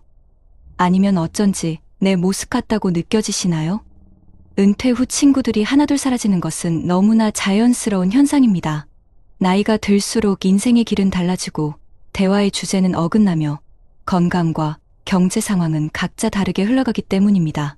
하지만 그 과정에서 억지로 사람을 붙잡으려다 보면 오히려 돈을 잃고 건강을 잃고 마음마저 다치게 됩니다. 중요한 건 관계의 수가 아니라 나 자신과 어떻게 지내느냐는 사실입니다. 오래된 휴대폰 속 꺼지지 않는 불빛처럼 우리 마음속에도 여전히 과거의 인연이 남아 있습니다. 그러나 더 이상 울리지 않는 벨소리를 기다리기보다 지금 내 곁에 있는 가족과 무엇보다 내 자신과 친구가 되는 것이 노후의 진짜 지혜일지 모릅니다. 혼자라서 불행한 것이 아니라 혼자를 두려워하기 때문에 불행한 것입니다. 여러분은 오늘 휴대폰 속 번호를 눌러보시겠습니까? 아니면 스스로에게 전화를 걸어 나 자신과 대화를 시작하시겠습니까? 여러분 어떠시나요? 위의 사례는 정말 비참하고 서글픈 인생 아닌가요? 하지만 지금부터 소개해드리는 사례는 정반대의 선택으로 행복한 노후를 보내고 있는 분을 소개해드리겠습니다. 경북 포항에 살고 있는 최영두 씨, 올해 71살. 그는 평생을 시청 공무원으로 일하다가 63세의 정년을 맞이했습니다.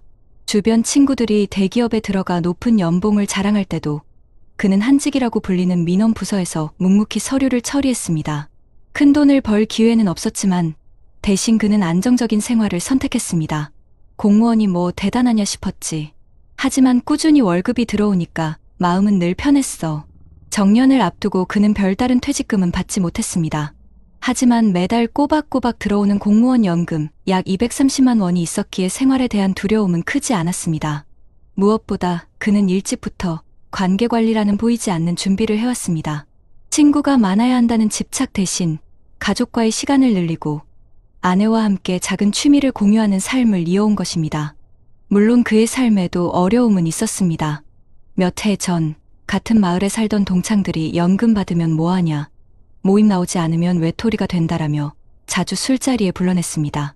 모임비만 해도 한 달에 수십만 원씩 들어가고 밤늦게 귀가할 때마다 아내의 얼굴은 굳어졌습니다.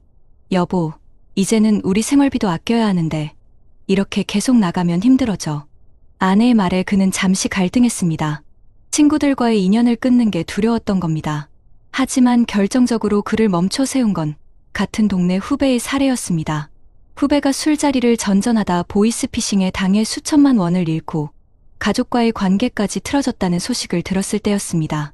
그날 저녁 최 씨는 오래된 휴대폰을 꺼내 친구들 단체방을 한참 바라보다가 조심스럽게 아내에게 말했습니다. 나 이제 모임은 줄이려고 해. 대신 우리 둘이 할 수 있는 걸 찾아보자. 그 선택은 쉽지 않았습니다. 연락이 끊기자 몇몇 친구들은 야, 너 이제 우리 안 보냐라며 서운함을 토로했습니다. 하지만 그는 꿋꿋이 버텼습니다. 대신 아내와 함께 동네 복지관의 요가 강좌에 등록했고 주말이면 작은 텃밭에서 상추와 고추를 가꾸기 시작했습니다. 아들이 주말에 아이들을 데리고 내려오면 그는 직접 키운 채소로 식탁을 차렸습니다. 손주가 할아버지, 이거 진짜 맛있어 라며 환하게 웃을 때마다 그는 마음 깊이 뿌듯했습니다. 친구들과의 술자리가 사라지니 허전할 줄 알았어. 근데 이렇게 가족이랑 보내는 시간이 훨씬 값지더라고. 그의 삶은 안정적이었지만 여전히 현실의 파도는 찾아왔습니다. 2025년 들어 물가가 크게 오르면서 연금만으로는 빠듯한 순간이 생기기 시작한 겁니다. 전기세, 가스비가 오르고 손주의 학원비를 도와달라는 아들의 부탁까지 겹쳤습니다. 아빠, 한두 달만 도와줄 수 있어요? 상황 좀 괜찮아지면 바로 갚을게요. 아들의 부탁 앞에서 그는 잠시 멈칫했습니다. 연금으로만 생활하는 상황에서 여윳돈은 많지 않았기 때문입니다. 하지만 그는 예전부터 준비해둔 비상금 통장을 떠올렸습니다. 젊을 때부터 조금씩 모아둔 적금이었습니다. 큰 금액은 아니었지만 위기의 순간 가족에게 힘이 되어주기에 충분했습니다. 그는 아내와 상의한 끝에 일부를 꺼내 아들에게 전달했습니다. 다 갚을 생각은 하지 마라. 내가 힘들 때 아버지가 도와주는 게 당연하지. 그날 밤 아내와 함께 거실에 앉아 차를 마시던 그는 조용히 말했습니다.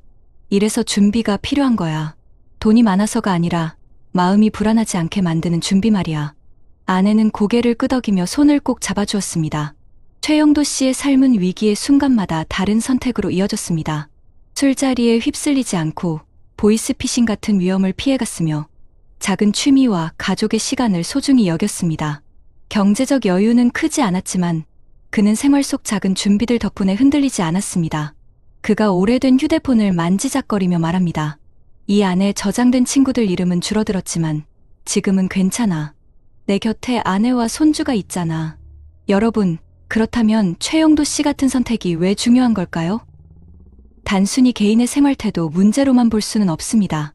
실제 통계와 연구 결과를 보면 노후의 사람들과의 지나친 교류가 오히려 경제적 건강적 부담으로 이어지는 경우가 상당히 많습니다.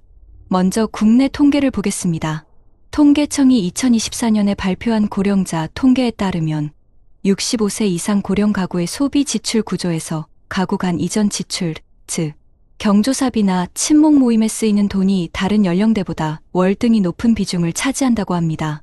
이는 단순한 교류가 아니라 생활비에서 결코 무시할 수 없는 부담이 된다는 의미입니다. 실제로 노후 가계는 소득이 줄어드는 반면 사회적 관계 유지 비용은 줄지 않기 때문에 상대적으로 더 무겁게 다가옵니다. 국민연금연구원이 발표한 보고서에서도 같은 맥락의 결과가 확인되는데 고령층의 소비 항목 가운데 가장 줄이기 어려운 지출 중 하나가 경조사비라는 사실이 반복적으로 지적되고 있습니다. 즉, 인간관계가 자산을 지켜주는 것이 아니라 오히려 자산을 갉아먹는 원인이 되기도 하는 겁니다. 또 건강 측면에서도 주의할 필요가 있습니다. 한국보건사회연구원이 2023년에 발표한 조사에서는 60세 이상 고령층의 약 40%가 건강 문제로 모임 참여를 줄였다고 응답했습니다. 특히 고혈압, 당뇨병 같은 만성질환을 앓는 이들이 잦은 술자리와 늦은 귀가로 인해 병세가 악화되는 경우가 흔하다고 밝혔습니다.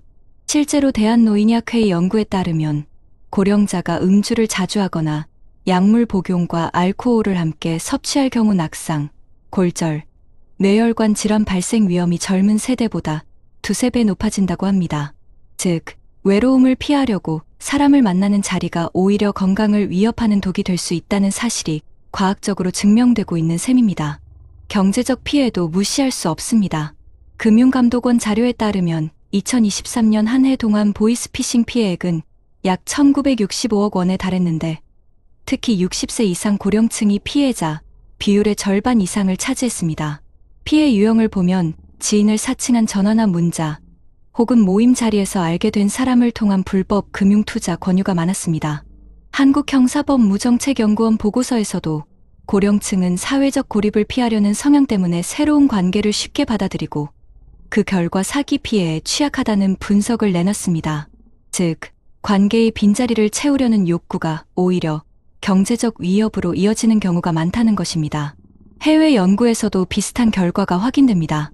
미국의 국립노화연구소 NIA와 하버드 의과대학 공동연구에서는 고령층이 불필요하게 많은 대인 관계를 유지할 경우 스트레스 호르몬인 코르티솔 수치가 높아져 심혈관 질환 발병 확률이 증가한다는 결과를 발표했습니다.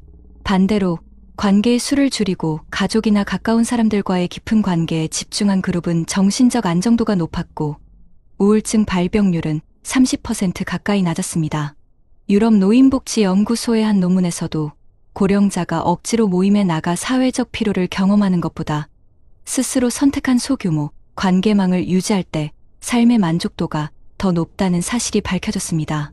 여기에 더해 일본 후생노동성이 2022년에 발표한 고령사회백서에서는 친목 모임 참여율이 높다고 반드시 행복도가 높아지는 것은 아니다라는 결론을 제시했습니다.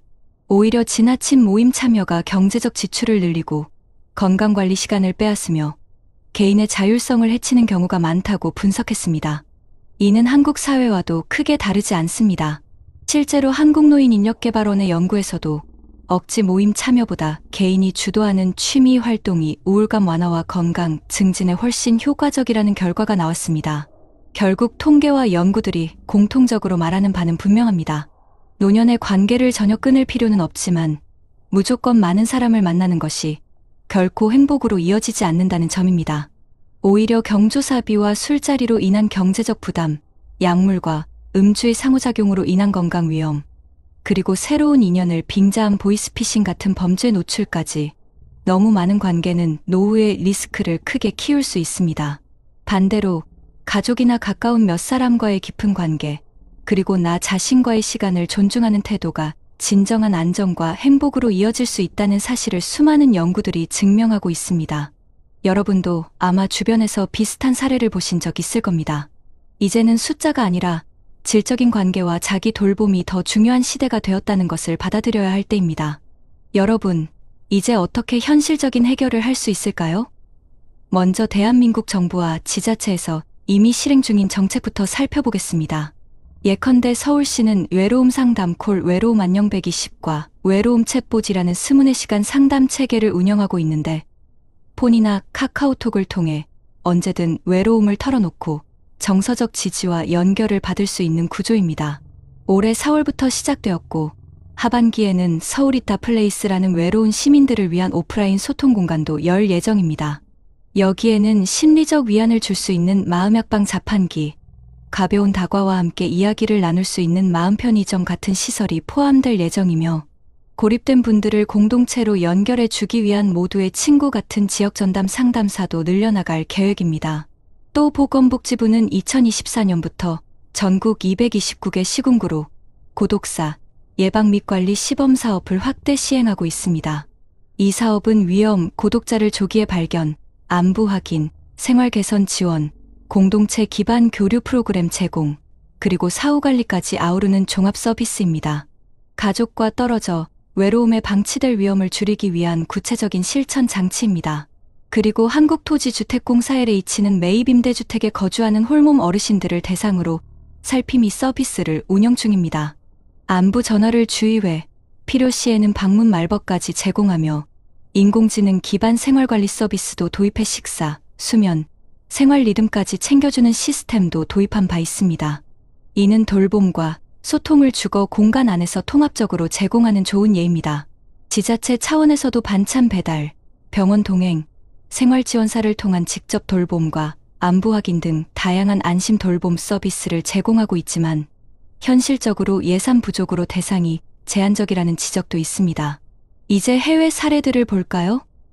WHO 세계보건기구는 고령자의 사회적 고립과 외로움을 보건 문제로 인식하고 지역사회 기반 대면 및 디지털 개입 방법, 연령의 친화적인 커뮤니티 조성, 정책적 우선순위 격상 등을 권고하고 있습니다.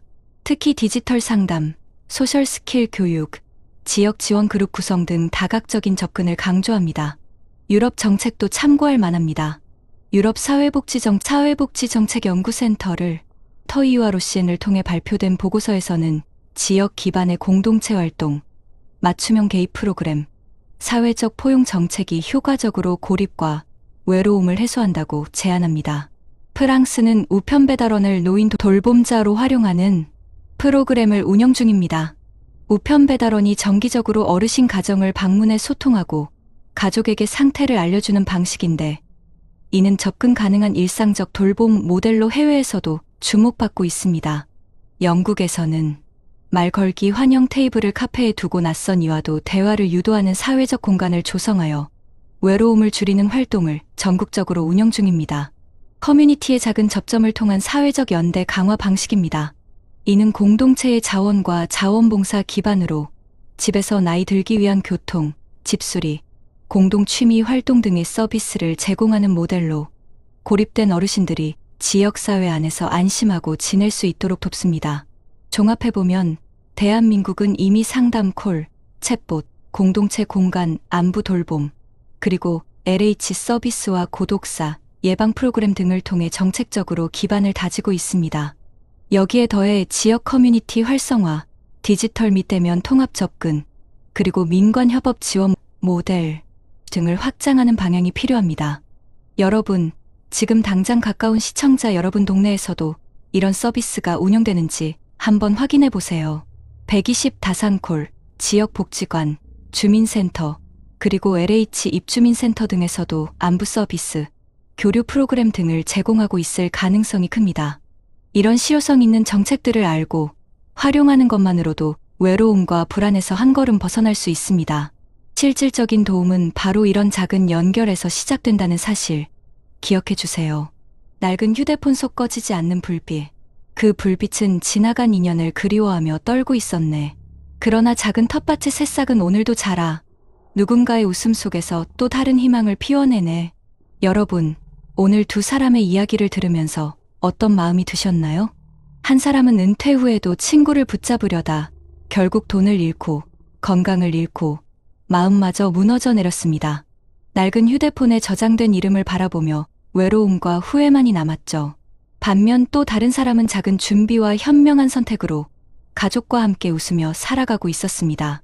연금만으로도 빠듯했지만 허투루 쓰지 않고 소중한 관계를 가려내며 손주와 밭에서 따온 상추를 나누는 그 시간 속에서 깊은 행복을 찾았습니다.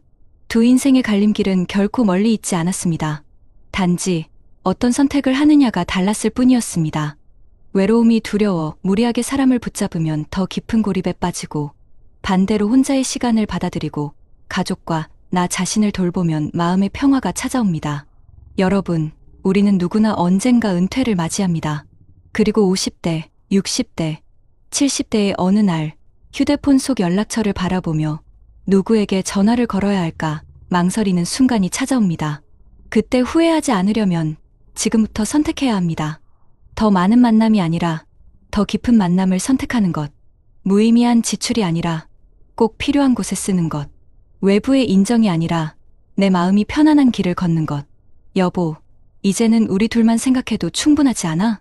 박재호 씨의 아내가 했던 이 한마디가 마음에 남습니다. 결국 우리를 끝까지 지켜주는 것은 수많은 인연이 아니라 함께 늙어갈 단 한 사람, 그리고 나 자신입니다.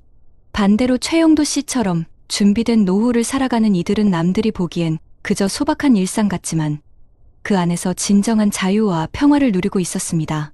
모임 대신 가족과의 저녁, 허세 대신 텃밭의 채소, 외로운 휴대폰 대신 손주의 웃음소리. 그것이야말로 우리가 찾아야 할 행복 아닐까요? 여러분, 지금 이 순간이 중요합니다. 아직 늦지 않았습니다. 우리는 오늘부터라도 작은 변화를 만들 수 있습니다. 낡은 휴대폰 속 울리지 않는 번호를 붙잡기보다 지금 곁에 있는 가족과 시간을 나누고 무엇보다 스스로와 친구가 되는 법을 배우는 것. 그것이 노후를 지켜주는 가장 든든한 방패입니다. 오늘 이야기를 마무리하며 여러분께 한 가지 꼭 드리고 싶은 말이 있습니다. 혼자라서 불행한 것이 아니라 혼자를 두려워하기 때문에 불행한 것이라는 말처럼 외로움을 겁내지 마세요. 혼자의 시간은 나를 단단하게 만들고 가족과 더 깊은 사랑을 나눌 힘을 줍니다. 우리 모두는 언젠가 고독을 마주합니다. 그러나 그것을 슬픔으로만 받아들일 필요는 없습니다. 고독은 나를 성장시키는 길이 될 수도 있고 내 곁 사람과 더 가까워지는 계기가 될 수도 있습니다. 이제는 우리가 선택해야 합니다. 여러분은 낡은 휴대폰 속 꺼진 불빛을 붙잡으시겠습니까? 아니면 텃밭의 새싹처럼 오늘을 가꾸며 웃는 삶을 선택하시겠습니까? 작은 선택이 인생 후반부를 바꿉니다. 지금부터라도 우리 모두가 현명한 선택을 하여 남은 날들이 후회가 아닌 감사로 채워지길 간절히 바랍니다.